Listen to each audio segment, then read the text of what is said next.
Hello दोस्तों। पिछले video में हमने क्लास 9th की बुक इरावती के लेसन 3 नदिया को बहुत ही आसान भाषा में समझा था। अगर आपने वह वीडियो नहीं देखी तो ऊपर आई बटन या डिस्क्रिप्शन में दिए गए लिंक पर क्लिक करके ज़रूर देख लें। आज के इस वीडियो में हम करेंगे इस लेसन की एक्सरसाइज। नियम बहुत आसान है। स्क्रीन पर सवाल आएगा, मैं आपसे प्रश्न पूछूंगी और आपको सोचने के लिए मिलेंगे 3 सेकेंड, फिर हम सही उत्तर जानेंगे। तो चलिए अपनी नोटबुक और पेन तैयार रखिए, शुरू करते हैं। पहला प्रश्न है, अधोलिखितानां वाक्यानां पुरतः सत्यम असत्यम व लिखत। और जो नीचे लिखे गए वाक्यों के सामने आपको सही या गलत लिखना है। पहला वाक्य है, गोदावरी नदी पश्चिम समुद्र की ओर बहती है। सत्यम या असत्यम? आपका समय शुरू होता है अब। सही आंसर है असत्यम, क्योंकि गोदावरी नदी पूर्व समुद्र अर्थात बंगाल की खाड़ी की ओर बहती है। दूसरा सेंटेंस है, नदियाँ खेती के काम के लिए पानी देती है। क्या होगा इसका आंसर? इसका आंसर है सत्यम। तीसरा वाक्य है, बांध बनाकर पानी से बिजली बनाई जाती है। बिल्कुल सही, इसका आंसर है सत्यम। चौथा वाक्य है, सरस्वती नदी आज भी अपने पूरे बहाव के साथ बहती हुई दिखाई देती है। इसका आंसर है असत्यम। आज सरस्वती नदी के केवल निशान मिलते हैं। पांचवा वाक्य है, भारतवासी प्राचीन काल से ही नदियों का सम्मान करते हैं। आंसर है सत्यम। अब आते हैं प्रश्न 2 पर। अधोलिखितानां प्रश्नानां पूर्ण वाक्येन उत्तराणि लिखत।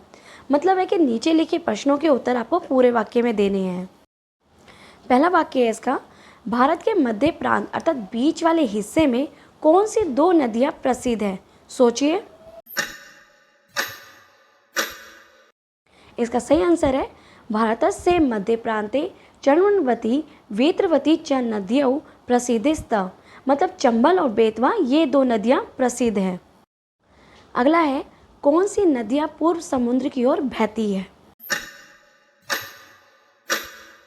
इसका सही आंसर है, महानदी गोदावरी कावेरी कृष्णा च नदियां पूर्व समुद्रम प्रति प्रवहन्ति।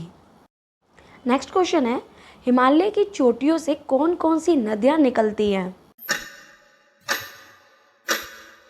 आंसर है, भागीरथी कालिंदी गंडकी कौशिकी च नदियां हिमालय शिखरेभ्यः प्रवहन्ति।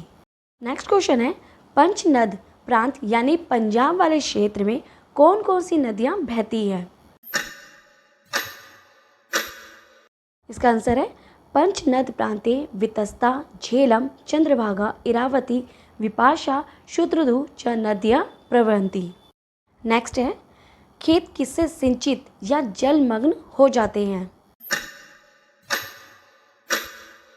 आंसर है, वर्षा काले वृष्टिपाते नद्या जलेन च कृषि क्षेत्राणि प्लावितानि भवन्ति। चलिए अब आते अंतिम प्रश्न पर। द्वौ स्तंभयोः मेलनम कुरत। कॉलम क को कॉलम ख से आपको सही मिलाना है। मैं एक एक शब्द बोलूंगी, आप सही मैच पहचानिए। तो बताइए, कृषि इसका संबंध किससे है? इसका संबंध है सेचनम अर्थात सिंचाई। बंधा यानी बांध किस लिए बनाया जाता है? विद्युत उत्पादनम अर्थात बिजली बनाने के लिए। जलाशय अर्थात तालाब का क्या उपयोग है? जल संचय मतलब पानी इकट्ठा करना। नदी में किसका निवास होता है? मत्स्यानां निवासा मतलब मछलियों का घर। जल विद्युत को क्या कहा जाता है?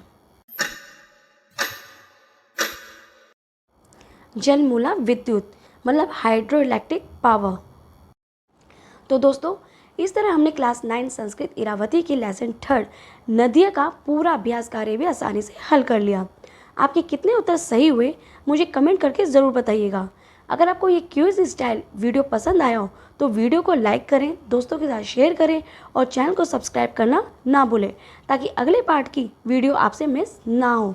मिलते हैं अगले चैप्टर के साथ, तब तक के लिए धन्यवाद।